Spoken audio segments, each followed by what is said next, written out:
utilizing those funds for that cushion, that protection. And I participated in a meeting. I participated by phone last week. In that meeting were some of the folks, City Manager Chambers,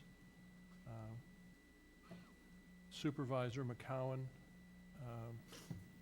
Howard DeShiel, County Transportation, Tom Mitchell, Mr. Erickson. Who else was there?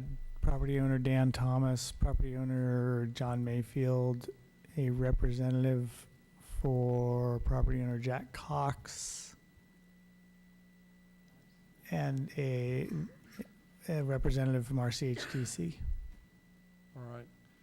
And in that meeting, it's my sense that they agreed to provide the letter of credit, and it's my understanding that since that meeting, they've offered it at 100,000 instead of the 80. I've heard that on the street, but I don't have any. Okay, I think that can come to pass. And the point that DeShiel made, County Transportation made, was that what they wind up doing on projects as a fallback is to change the scope and back away from some aspects of a job in order to get the core of the job accomplished. And I would hope that whatever agreement we have with the county acknowledges their obligation to help us achieve that. With their obligation in management, or in finding a way for us to be able to do that, in finding a way for the scope of the project to be adjusted. These are interesting and challenging times. It's my suspicion that the bureaucracy is most motivated now to be cooperative and helpful with us, much more so than they were, say, 2 years ago.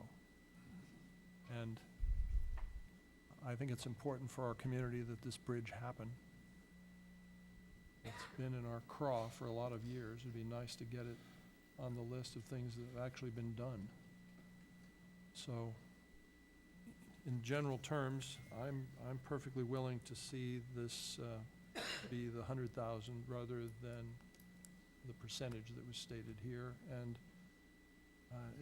if the county finds a letter of credit suitable to them for their guarantee to us, I'm willing to accept that as well. Councilmember Thomas. This comes, as most of my questions, out of a profound state of ignorance. Why do we build in cost overruns? If we have a 20% cost overrun provision, is that an invitation to the contractor to go over the bid? Well, no. What's the protection there? The protection is the competitive bidding environment. So they don't know what the engineer's estimate is. I mean, usually they find out one way or another, but typically that's not in the specifications. Well, the total is, but they have to itemize each thing in the bid. So they're not typically, especially in an environment like this, they're not going to say, "Oh, well, I'll shoot for that." If they can do it for less and they can still get the job, that's what they're going to do, and that's the whole idea behind the competitive bid. Yeah. Councilmember Rhoden. I don't know that I got to I answer. want to ask Mr. Crane or maybe Mr. Erickson, if you were at this meeting and the group talked about possibly changing the scope of work so that part of the, completion of paving on Brush Street or something might not happen. Is that, just tell me, is that correct? That was this sort of thing, yes. And Some reduction in overlay or some reduction in some aspect which would make it so that the bridge itself could be completed as a fallback. And it came up under the heading of, well, gee, if the cushion changes from 20% to a little over 10%, and if something goes wrong, what do we do? And Mr. DeShield offered, well, we have in the past, in our county process, modified other aspects of an overall project Mhm. to be able to manage it within the available funds. Yeah. It just strikes me as, This is a grant project, and so I think we would be subject to what the grant requires us to do as part of the Well, right, board, we right? can't, we have to satisfy the project as it's seen by EDA. So, but the idea is if we award a contract for $1 million, we can only go over that 10%. We have 10% change orders built into the project. We don't need to come back to the hearing body to do that. We move on. Anything over that, we do. We have to come back to the hearing body. And I think there's some other steps that we have to go through. What Director DeShield was talking about from the county was that in order to stay under that 10%, you start doing some bartering with the contractor, and that was kind of his point is, you have 20 palm trees here that are supposed to go in, well, let's put in 20 maples instead or some, those kind of things.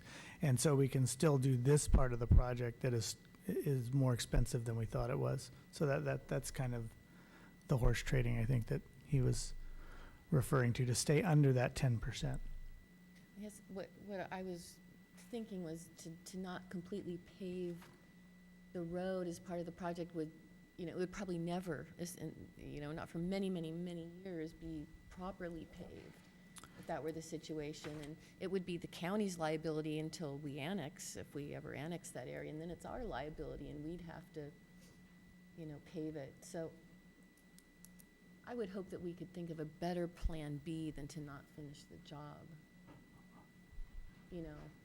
By not properly paving it. Because we anticipate a lot of traffic there, and since the job, since work is gonna be happening there, it's gonna be more cost effective to complete it. So if we can just somehow, find the money to make sure that we complete the whole job, that would be better than, cutting, Agreed. the scope short. I'm not going to support any more general fund money going into this project. I don't know what's going to happen at further negotiations, but the only way I would consider dipping further into general fund would be if the owners of the Brush Street Triangle agreed to donate 10 or 15 acres for a neighborhood park and/or put the button hook ramps at the end of Brush Street. I don't really believe this project is going to improve the city of Ukiah and be a positive for the citizens of Ukiah. We all know what the EIR said about the impacts at Orchard and Perkins, that they cannot be remediated. And that same EIR said that 20% of the land of the Brush Street Triangle should be set aside for open space and parkland. So if we go out to bid and it comes in 150,000, 200,000 beyond these commitments we already have, I'm not going to support any funding from the general fund unless we get a neighborhood park out of the deal. Any further council commentary? Public comment.